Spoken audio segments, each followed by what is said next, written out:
Start recording. Stop recording button. Hi everyone, so I have to do what is called a do-over. I uploaded this video, but it didn't upload. It said there was an error preparing upload. I have no idea why, because I have uploaded videos that were like 45 minutes long, and they uploaded just fine. So I don't know why I uploaded a video that was 28 minutes long. It uploaded just fine. I uploaded a video that was 25 minutes long. It uploaded just fine. So I don't know why I'm getting an error for a 22-minute video. So here is going to be my story again. Hopefully this uploads. Now, as you guys can tell by the title of this video, I'm going to be telling you guys a story about something that happened to me in school, and I'm going to try not to make this too long, so I'm going to jump right into it. Okay, so I had a vice principal that I used to see. Well, basically, I would see her because I had made a lot of mistakes. One year in school, I was going to a summer program out in Colorado, and I was all excited, and freshman year of high school, I was like shutting down. I was not doing all of my schoolwork. I was getting in a lot of trouble for doing certain things. I failed like 3 out of 4 of my academic subjects. So I was like really shutting down. I changed drastically. And then there was a year later, I was like doing things that I shouldn't have been doing. And I was just getting into more trouble. And I could see that I was starting to make those same mistakes as I made the previous year. And she talked to me about that. And she said, look,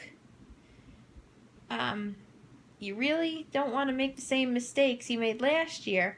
And if that's the case, we talked about it. She said that that I have to work on like the way I was acting.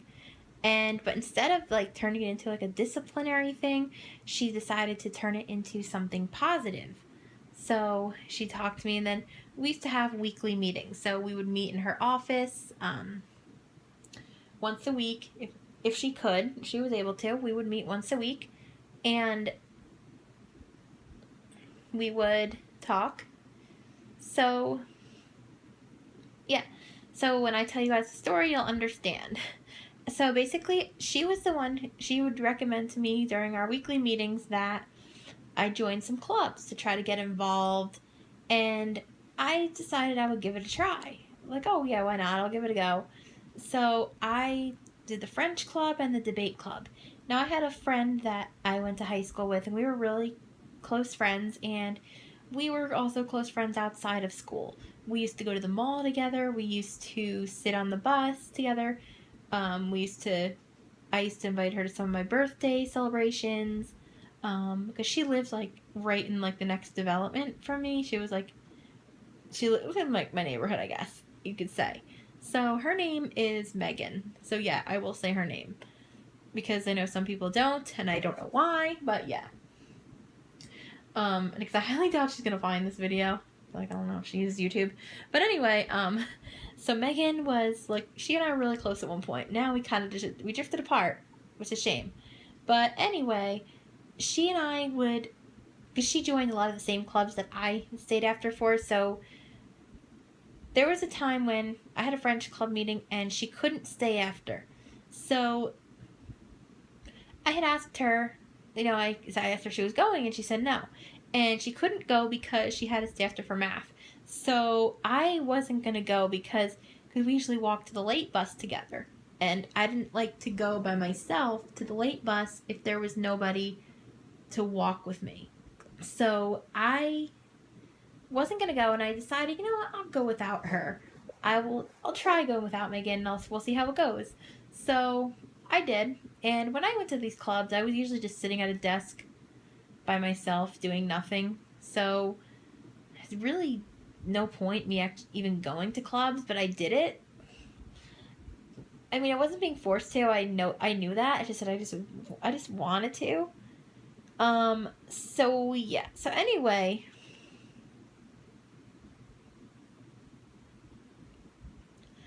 let's see. So I went to the meeting without Megan, and I knew, like, there were 2 late buses. There was one at 2:50 and one at 4 o'clock. So I knew I had to be... I knew I wanted to leave at 2:50 because I didn't want to stay until 4 o'clock because I wasn't really doing anything. I was just sitting around doing nothing. So my friend and I had talked, and because we were texting each other, it was like the day before. So Megan and I were texting each other, and she said she would look for me because even though she couldn't go to the meeting, once I got outside by the buses, she would look for me. So that's fine. We agreed on that.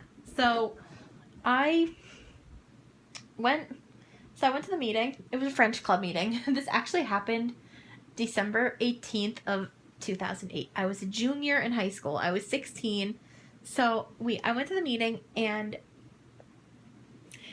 it was 2:50, and because I heard some like students getting up, leaving, so I figured it was time, which it was. So I got up and I just left the classroom. I didn't know where I was going. I just left the classroom because now I knew the inside of the school pretty well, but there was a lot of doors, a lot of outside doors. So there's a doorway on the stairwell. Like you go in the stairwell and there's a doorway on it once you go down the stairs. So I went out that doorway. Now we only, people only use that doorway, like if, mainly for like fire drills, but I mean, it wasn't like an emergency door. I mean, people could use it anytime. People never really did. So I went out that door, and that should have been a red flag because I didn't hear any buses. I didn't hear there was no one around me. There was no noise. There was nothing. So I didn't hear anything. I didn't know where I was. And I was like standing there walking around aimlessly for like maybe 5 minutes. And that was the point because I was supposed to be outside by the buses. So Megan was supposed to, she said she was going to look for me. And she texted me. She said, I can't find you.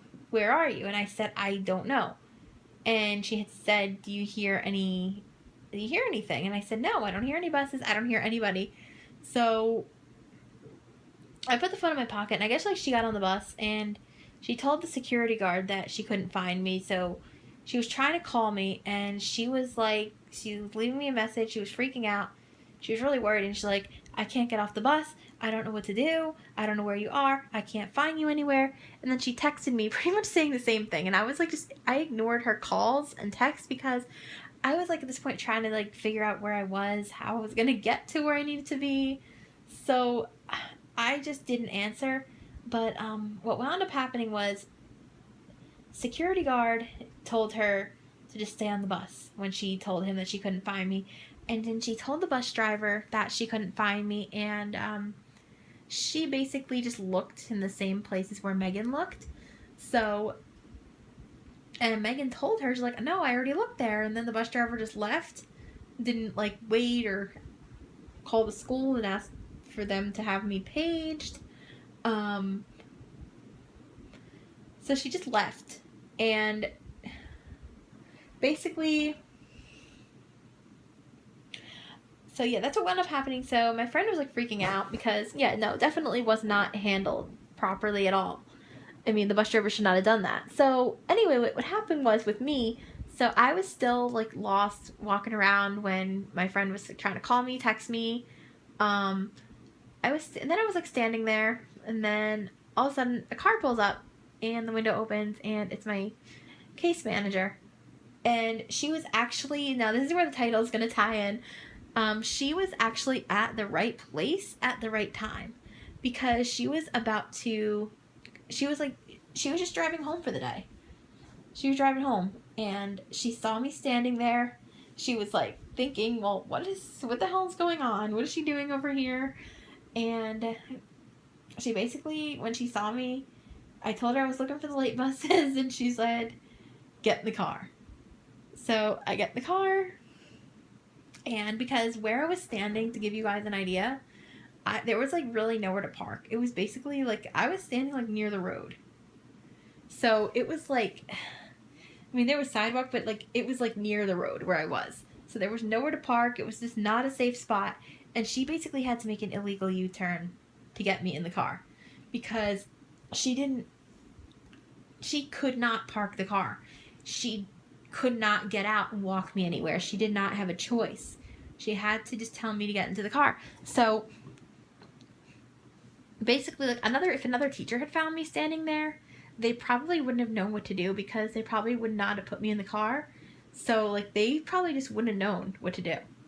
So we got in the car and she drove me to the main entrance of the school, and she was going to stay after with me. She was. I mean, she was going to go home, she was getting ready to go home for the day, but she was going to stay after with me. Since I was now I had now missed the bus. So we got there, and the security guard said, "Oh, yeah, her friend was looking for her." And I was like, "Yeah, I know." There's nothing we could do because at that point the bus had already left. I missed the bus. So the vice principal, because she took me to the office, and the vice principal had said she offered to stay after with me, and she did. And we basically we sat in her office, we hung out, we had we just listened to music, hung out, did whatever. So, and then she made sure I got on the bus okay at 4 o'clock. Now, my caseworker, she told me to get in the car. I got in the car, my purse, backpack on, my heavy jacket, because keep in mind it was winter. So, yeah, I got in her car. And basically, yes, that was scary, because, like, I had no idea where I was. I was alone. I was just standing around, and I was alone. So basically, I learned from it, like, because when it was time, I just got up and left the classroom. I didn't ask for help or anything, but I could have maybe asked the teacher to ask another student to help me, or I could have just asked another student. I said, "Hey, can I walk out with you or something?" So I guess there's like 2 ways I could have asked for help, and I didn't. And when I got on the bus, come to think of it, it turned out to be the same driver that my friend had when she couldn't find me, because she didn't seem very friendly or anything. So I think it was the same person. Yeah. So it's fun. You guys are gonna think I'm crazy, but my caseworker and I, like, we still keep in touch to this day. And we celebrate the anniversary. I mean, we'll go out to lunch. I mean, we may not go out to lunch the day of because life gets in the way, but we do celebrate it. We go, like, there have been times where we drove back to that parking lot where she found me. Like, one year, it was last year, her sister-in-law was with us, and she showed her where I was. And then we did it another year, we did it, just me and her. We went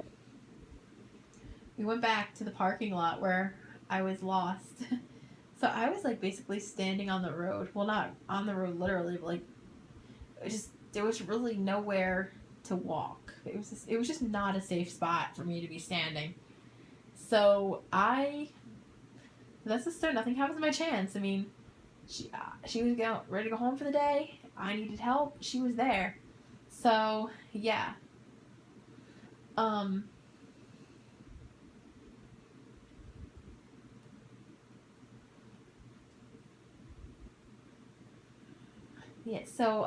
So basically, we still celebrate the anniversary. Like, Dice World notification. I do. Dice World, your role with Heritage. I still celebrate the anniversary for this. So, yeah. That's my story for today, and if you guys liked it, make sure to give this story a big thumbs up, and be sure to comment, like, and subscribe. And as always, thank you for watching, and I will see you guys in my next video. Okay, bye guys.